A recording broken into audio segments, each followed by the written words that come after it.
Heureuse de me retrouver encore devant vous pour le compte de votre émission Ma Profession, une émission qui vous amène à découvrir le professionnel, les hommes de métier, les personnes qui assignent des fonctions quelconques dans notre pays. C'est beau pays, j'ai l'habitude de vous dire, la République démocratique du Congo. Bonjour, bienvenue à tous les téléspectateurs et téléspectatrices de votre émission Ma Profession. Honneur de recevoir aujourd'hui une dame, une jeune dame, elle est très particulière dans ce qu'elle fait.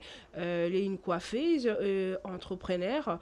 Elle est aussi CEO, comme a dit Siboyamba, CEO de Centre culturel Monsouzour Art. Elle s'appelle Madame Princesse Ngamba Loussa Dissa, celle qui est notre invitée et à qui j'ai dit déjà bonjour. Bienvenue, Madame Princesse. Merci, bonjour madame. Comment vous allez? Oui, ça va bien. L'ambassadeur de la coiffure africaine. Ouais, c'est vraiment. Quel grade! Oui, mais parce qu'on défend la cause noble réduit au second plan. Ok. Et nous nous sommes portés garant d'élever la voix de la cause noble. Et puis voilà, c'est comme ça que je suis ambassadrice. En tout cas, Mm. aujourd'hui on va parler, je suis heureuse de vous recevoir encore, ça c'est pour la deuxième que je vous reçois dans Oui, notre oui, plateau, oui. malgré qu'on a changé les décors, mais c'est Ouais, toujours c'est éthique. toujours Hein. bien. On va parler de l'entrepreneuriat féminin, moi toujours art, c'est des marques, ça vous va? Ouais, ça me va. Ok. C'est là, par exemple, c'est la première fois de vous voir à la télé, de voir une femme décorée avec des taches blanches à la Mhm. figure, avec de chevelure un peu là, on s'est dit À archaïque. l'africaine. Qui est Princesse Ngaba, Loussa Dissa, et puis parlez-nous un peu de votre parcours. Qu'est-ce qui t'a poussé à s'élancer dans l'entrepreneuriat, mais particulièrement dans la coiffure africaine? Voilà, merci beaucoup. Déjà, je m'en vais très rapidement me présenter. Je suis Princesse Ngamba Luntiadissa. Je suis au départ artiste coiffeuse traditionnelle, Ok. aujourd'hui ambassadrice de la coiffure africaine, particulièrement congolais, et aussi CEO de Centre culturel Monsouzoura. Ok. Et c'est une passion pour moi de parler ou de porter la voix de la cause noble qui est la promotion et la valorisation de l'identité de la femme africaine à travers sa chevelure. D'accord. Et après, j'ai fait beaucoup de formations aussi en rapport avec mon domaine et d'autres secteurs aussi. Ok. Et au-delà de ça, je suis aussi promotrice de la marque d'un jus naturel qui aide pour la digestion et tout ce qui va avec. Mais ici, comme on parle précisément sur la coiffure, je serais très heureuse de partager sur mon parcours, comment j'ai commencé, là où je suis aujourd'hui. Alors, brièvement, je dirais tout part d'une idée sur un constat que Ok. nous avons eu à faire il y a cela 3 ans sur les rejets de l'estime de soi de la femme africaine, D'accord. la non mise en valeur au fait de l'identité de la femme africaine à travers sa chevelure et du fait que notre patrimoine immatériel qui est la coiffure africaine est relié au second plan. On n'en parle pas, on n'en met pas en lumière, on n'en met pas en valeur. Et du coup, nous nous sommes dit, mais on doit creuser dans les fonds pour ressortir la beauté autour de la chevelure africaine, Ok. l'historique autour de la chevelure africaine, l'importance et le pourquoi aujourd'hui nous devons dire oui, bienvenue à cette identité-là. Alors, nous, on a commencé comme ça, on a eu à réaliser pas mal d'événements, des émissions, des conférences, des ateliers, des sensibilisations, des déplacements même au niveau de la province pour justement sensibiliser la femme autour de l'affirmation de son identité, montrer à la jeune femme que nous sommes africains et en tant que tel, nous avons la responsabilité de nous aimer au naturel. S'aimer au naturel, c'est très avantageux. Pourquoi? Parce que c'est d'abord, ça nous met à l'aise, Ok. ça nous rappelle ce que nous sommes, ça nous reconnecte avec notre identité et ça permettra aussi à la génération future de ne pas être éloignée de leur histoire. Donc, Ok. c'est comme ça, dans tout ça un peu, et nous sommes percés dans la promotion de la coiffure africaine. Et aujourd'hui, on peut être fier de voir comment est-ce que les jeunes filles commencent progressivement à s'accepter, à s'affirmer, de voir que sur 2 ou sur 3, vous pouvez trouver 3 femmes sur 5, il y a 3 qui auront cette coiffure africaine, par exemple dans des moments importants et tout. Mais chose que, il y a cela 6 ans ou 5 ans, ça n'existait pas. Ok. On considérait ça comme manque d'argent, comme villageoise et tout, alors que c'est question de qui je suis et ce que je fais de mes cheveux. D'accord, là vous avez parlé de votre parcours, vous avez essayé un peu de numérer quelques missions de Moi Toujours Art. C'est ce que je voulais même vous savoir, parce que vous avez parlé d'abord au début de l'identité de la femme africaine par rapport à la coiffure. Et quelle autre mission que Moi Toujours Art a sur terrain, vous, par exemple chez la femme, parce que vous avez dit aujourd'hui, quelques femmes s'acceptent d'être à la coiffure africaine, c'est pas par rapport au manque de moyens, mais c'est par rapport à l'acceptation et l'identification qui montre réellement, ça c'est une femme africaine. Oui.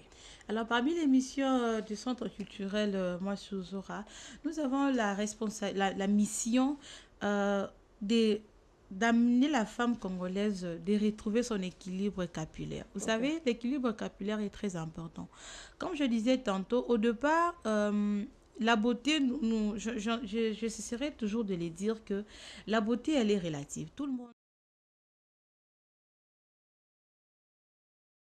au-delà du fait que la beauté, elle est relative, il faudrait qu'on se pose de bonnes questions pour sa santé et pour son bien-être. Ok.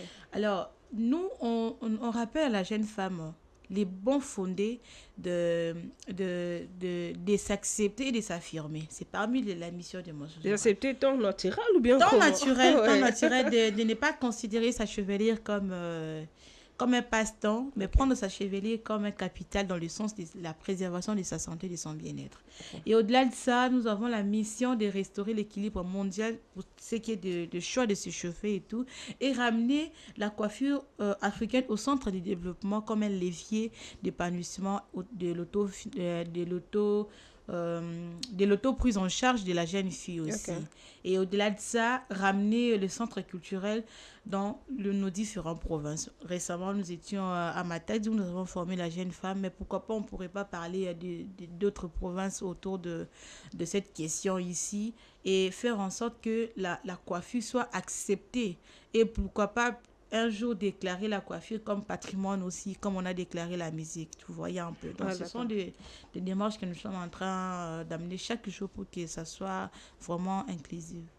En tout cas, pour réaliser vos missions, faut dire, en tout cas, vous avez parlé de la beauté, et c'est ce qui m'a retenu, et vous avez parlé de l'auto-prise en charge de la jeune fille par rapport à la coiffure. Vous étant entrepreneur, il faut dire comment décrirais-tu l'importance de l'entrepreneuriat féminin dans le secteur de la beauté? Bon, c'est très important, l'entrepreneuriat féminin. Au départ, il faut avoir une vision claire Ok. et ne pas attendre assez pour commencer. Il faut commencer au départ, peu importe le moyen. Parce que mon exemple, je n'ai pas attendu. Moi, j'ai commencé à réaliser des petites choses aujourd'hui dans la grandeur parce que j'ai osé les commencer avec ce que j'avais. Ok. On dit, on ne peut pas vous aider si vous ne commencez pas. On D'accord. aide la personne qui a déjà fait un pas. Si on peut même rentrer dans l'histoire biblique, Moïse, lorsque Dieu l'a demandé, qu'est-ce que tu avais en main? Il avait que le bâton. C'est à travers ça que Dieu l'a aidé à réaliser les miracles. Alors, si vous avez une vision et vous attendez à ce que vous ayez assez d'argent pour commencer, ce sera compliqué. Au moment où vous attendez, la chose ne va pas aussi prendre de l'ampleur. Parce que moi, je me dis, si je m'étais dit au départ d'attendre, aujourd'hui, je vous jure, je ne serais pas arrivée là où nous sommes, en fait. Ok. Alors, l'entrepreneuriat féminin autour de la beauté, aujourd'hui, nous parlons de la transformation. Si on a besoin d'avoir le produit capillaire, il faudrait passer par la transformation. On a des ingrédients naturels où nous pouvons transformer pour avoir des pommades, pour avoir des huiles, pour avoir des shampoings, afin d'en prendre soin de nos cheveux. Mais tout ça, ça passe par quoi?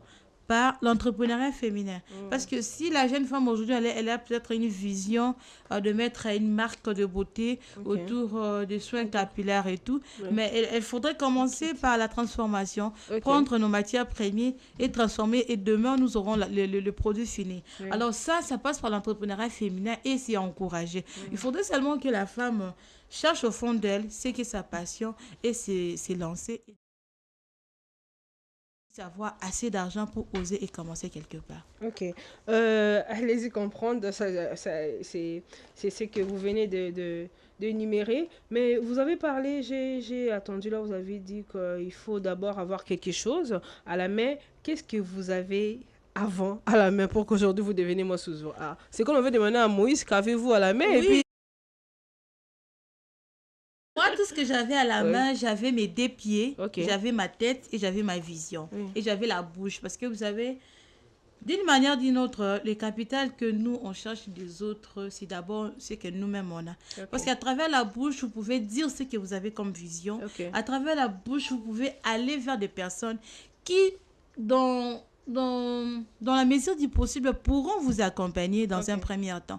Mais si vous ne parlez pas, personne ne saura ce que vous avez comme vision. Il faudrait parler. Alors, ce que moi, j'avais au départ, j'avais une vision et j'avais ma bouche et le courage. Parce que ce sont ces éléments-là qui m'ont permis aujourd'hui d'être fière. Vous avez la bouche et le courage. Le courage. Wow, quelle réponse. Je vous jure. Parce que si, avec la bouche, vous pouvez transmettre ce que vous avez au cerveau. Et avec le courage, vous allez briser les limites. Vous allez briser les liens qui vous ont... Vous allez briser la peur de commencer quelque part. Moi, c'est ce que j'ai brisé. Parce qu'aujourd'hui, je peux être fière de dire que non. Si aujourd'hui, la ministre, par exemple, de la Culture et Arts, m'a réussi en présentant les projets et nous sommes dans les processus, c'est parce que j'ai osé.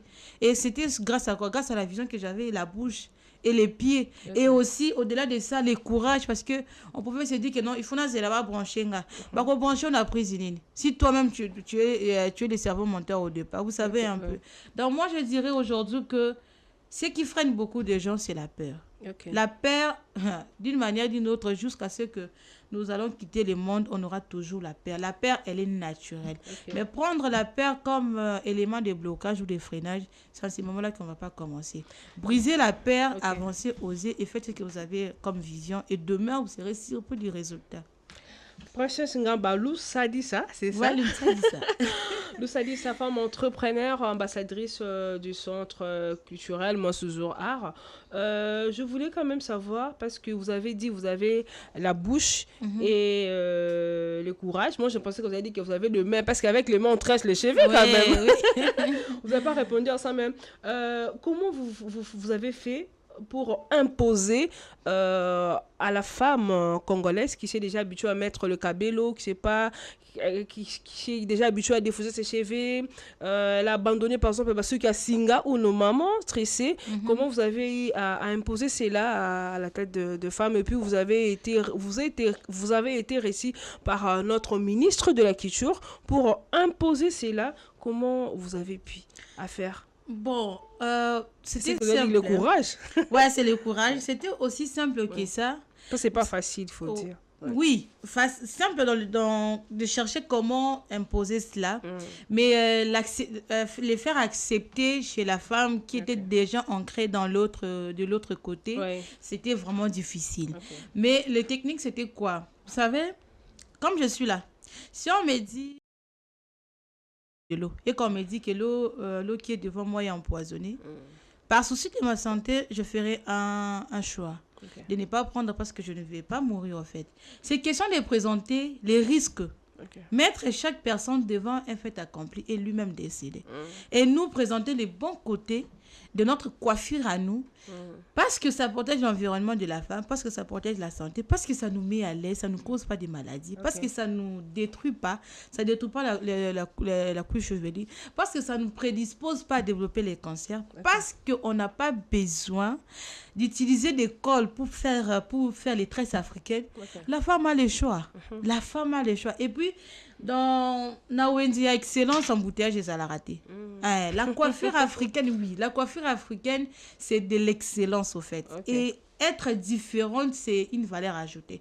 Parce que, attends, vous pouvez partir dans une fête En commençant par la mariée jusqu'au protocole, vous tous, vous avez la même coiffure. Ok. Pourquoi pas sortir de l'ordinaire? Ok. Moi, récemment, j'ai reçu une dame, elle avait une fête, j'ai réalisé une coiffure sur sa tête et elle était la star de la soirée. Ok. Parce que tout le monde...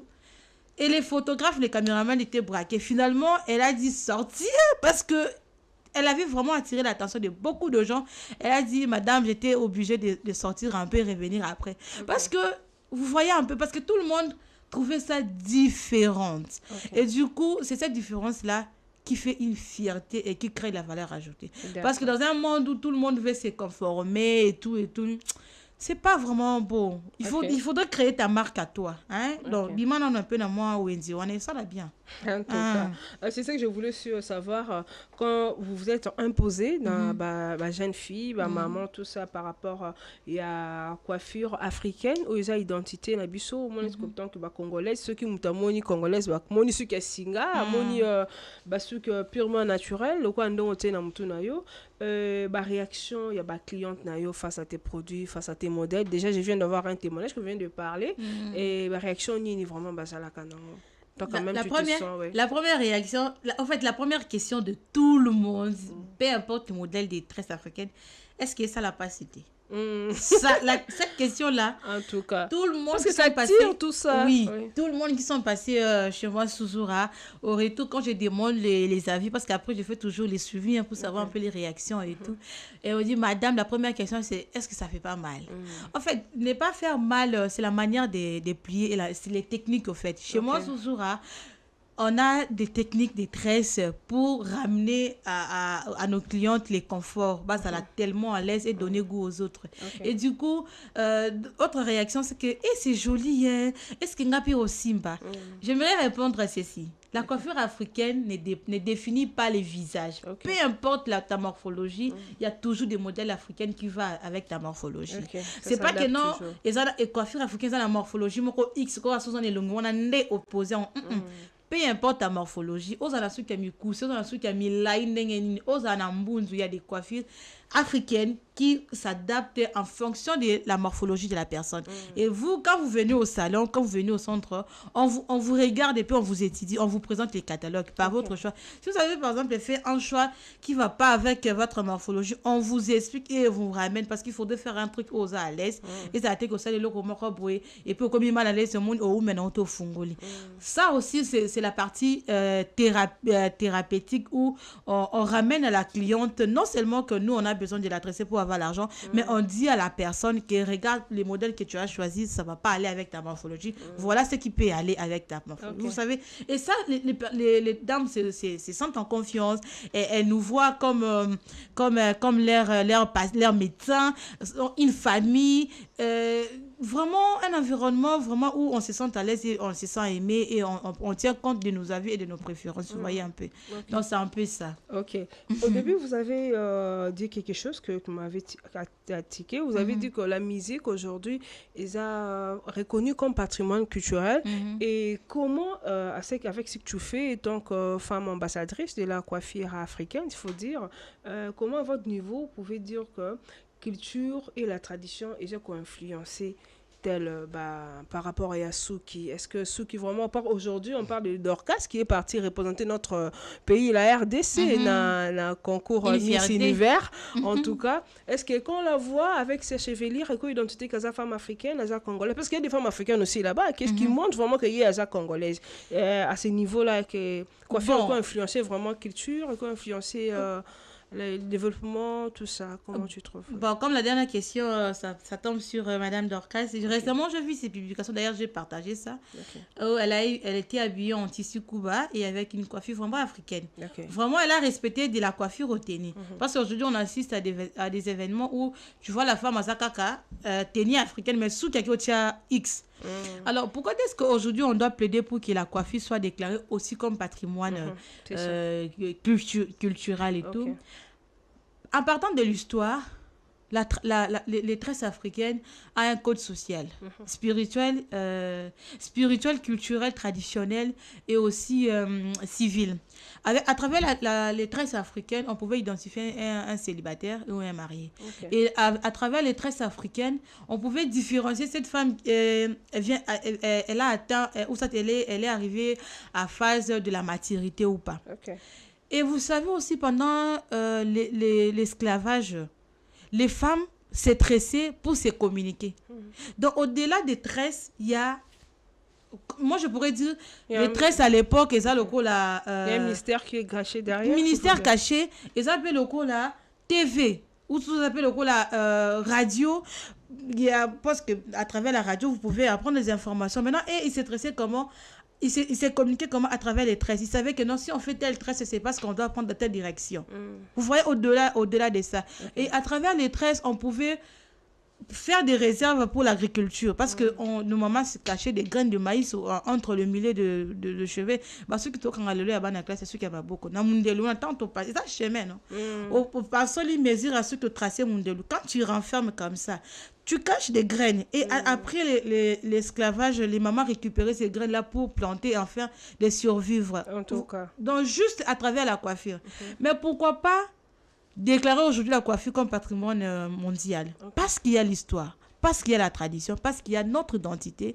Et on peut enseigner cela au niveau de nos milieux académiques pour que nos enfants comprennent que non, réellement, si aujourd'hui on doit parler du président Mobutu qui a fait 32 ans au pouvoir, il y avait sa femme, Maman Bobila Dawa, qui avait influencé positivement la génération. Elle avait les modèles, par exemple, qu'elle tressait Mac et Mac. Aujourd'hui, on peut directement retracer la vie de notre président à travers la coiffure de Maman Bobila.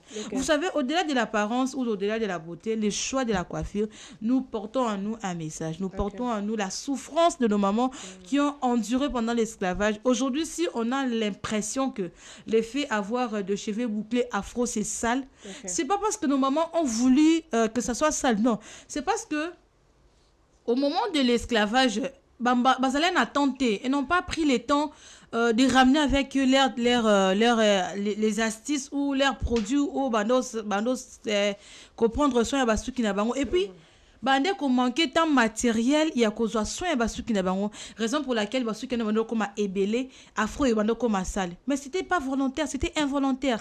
Alors si aujourd'hui on refuse, nous jeunes femmes, jeunes filles, de réserver du temps pour prendre soin de nos cheveux et trouver raison facile de défriser, c'est un peu comme si nous piétinions la souffrance de nos mamans en ces moments-là. C'est vraiment choquant de se refuser volontairement, de ne pas prendre du temps ou de se réserver un minimum de temps pour prendre soin de ses cheveux et ramener nos coiffures africaines pour dire que non, Eza Yakala. Ce que Eza Yakala, pour l'autre, tu continues à coller à Fumba. Fumba, peut-être qu'à l'époque, est-ce que tu continues à lire en point? C'est notre identité, c'est notre tradition. Ok, madame Princesse, en tout cas, je voulais vous choquer, mais vous choquez. Parce que les jeunes filles se disent, parce qu'on est à la salité, t'as la histoire, nos bêtises. Mais à la salité, et puis, quand tu prends ça, tu mets ça, tu vois pas les temps, ça fait très mal, tout ça. Complexe. Ou vous dites qu'ils ont retracé l'histoire. Ils ont retracé l'histoire, maman, j'étais sûre. En tout cas, ils ont retracé l'histoire. J'espère que bateau babo ya rakoskanga ceux qui ont beaucoup bien la modèle africaine. Bazal la réponse ou pas madame princesse nga ba si bango exactement badaki ça ils avaient pas le temps esclavagisme bon ça la ndenge nini. Mais conseil ni européen ça na basi au bilenge au basota la biso alobi bon peut-être nga pena digna c'est lancé lokola madame princesse nga balusadi ça na makambo etali culture mais mingi makambo ya suki africaine au Kolobana Nini. Bon, message est ça. D'ailleurs, tu invité dans le Baron Nyoso, le 29, où il y a une inauguration officielle. Il y a tout premier centre depuis l'indépendance. Moi, j'aime bien les dire. Depuis l'indépendance, d'avoir un centre, un espace unique dédié à la promotion et à la valorisation de l'identité autour de la coiffure africaine. Alors, à toutes ces jeunes femmes-là, le message est simple. Si tu refuses de commencer aujourd'hui, demain, d'autres personnes commenceront à ta place. Et on a vu déjà, tu as une idée, même la classe, vous avez la réponse aux obanga. Il réponse dans la théâtre, il y a une idée, il répond à quitter. Alors, kobanga, on continue à kobanga tiwapi. Il faut babima na zone na bango. Ça fait beau de se taper la poitrine pour dire que non, na bandara quelque part. Il faut toujours avoir une histoire. Et à travers ton histoire que les gens pourront voir réellement que non, tu as percé. Et aussi de ne pas avoir honte. Parfois, on a peur de dire là où nous on habite. Tu dis par exemple que non, non, on a comme on a un millier mon VIP, tu te trompes. Parce que la plupart des personnes qui ont forgé, qui ont créé des noms, ça là, combo les le telle place, où tu es toujours quelque part. D'accord. Alors, de ces quelque part là qui te rappelle que tu n'as pas droit à l'erreur. Quand on a la sim, ça rétrovisé, autant la place où tu place où ça, n'a pas sur une kende. Et là, il y a au salaté. D'accord. Vous avez parlé du 29 novembre parce que nous attendons déjà arriver à la fin de notre mission. Malgré où Mélimingité, mais on le met ça essentiel. Très important. Le 29 novembre, Batouba retenir Nini. Qu'est-ce qui va se passer exactement dans le centre culturel Moissi Ouzour-Art? Le 29 novembre, il y a un moment de reconnexion. Il y a un peu le quoi tout ça lobat culturellement. Parce que c'est un moment où il faut se reconnecter dans la valeur traditionnelle nabiso. Bah surprise il y a ébélé, bah suspense il y a ébélé. Je précise ici que nous avons des figures emblématiques où confirmer déjà la présence nabango où koya ko honorer et puis la ministre elle-même sera là pour faire la coupure du ruban et les cerveaux pensants de la culture bakozalawana. Alors ce qu'il faut retenir dans le 29 novembre, c'est l'inauguration officielle, il y a tout premier centre culturel dédié à la promotion de la coiffure africaine et zala nanouté. On a même tokotala na ba manière pe a ebele on a ba formation on a toujours formation pause ni mais ce qui biso kota on ça pour valoriser kita richesse amboko na biso autour ya coiffure to zonga na bokoko to zonga na coiffure africaine menakilelo nakilelo et ça wapi précisément pour ces gens là qui veulent participer ba ya pe ko vivre kozo nakilelo na biso ya coiffure africaine ba ki meza salité te meza tande za la ki te ba pe satan donc ça la suki voilà c'est où et comment vous contacter toza na commune ya Ngiringiri avenue Ngiringiri na direction ya Sayo 24 entrée principale zakaka usine Mama Poto tout droit Bomati tina avenue Ngiringiri 6e personne nous serons là pour vous accueillir. Pour nos numéros c'est le plus 243 89 63 27 636 plus 243 89 63 27 636. D'accord. Madame Princesse Lou Sadi Sangamba, vous êtes CEO du Centre culturel Moissi Ouzour-Art, ambassadrice de la coiffure africaine. Nous avons parlé de l'entrepreneuriat féminin. Moissi Ouzour-Art, c'est des marques. Qu'est-ce que les gens vont retenir universellement? C'est parce que nous sommes sur Canal+. On est suivi partout dans le monde. Qu'est-ce que les gens vous regardent, se disent c'est toi avec cette coiffure, bah retenir nini. Par exemple, une personne qui vient des zapper à se retrouver dans des femmes africaines, moi regarde ceux qui comme ça.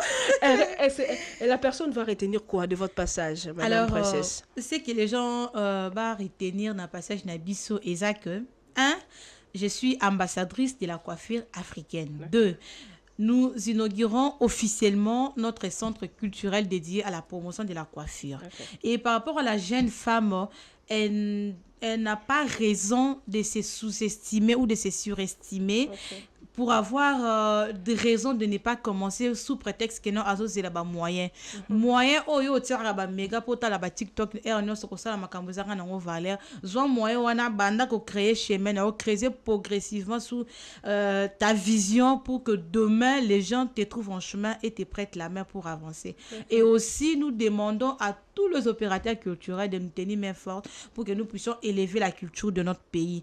À notre maman de la nation, maman Denise Nyakiro, nous vous implorons de regarder l'éducation autour de la promotion de la coiffure africaine, c'est très important. Pourquoi pas encore interpeller notre président Félix Antoine Tshisekedi et notre ministère de la Culture, Madame Yolande Elébé.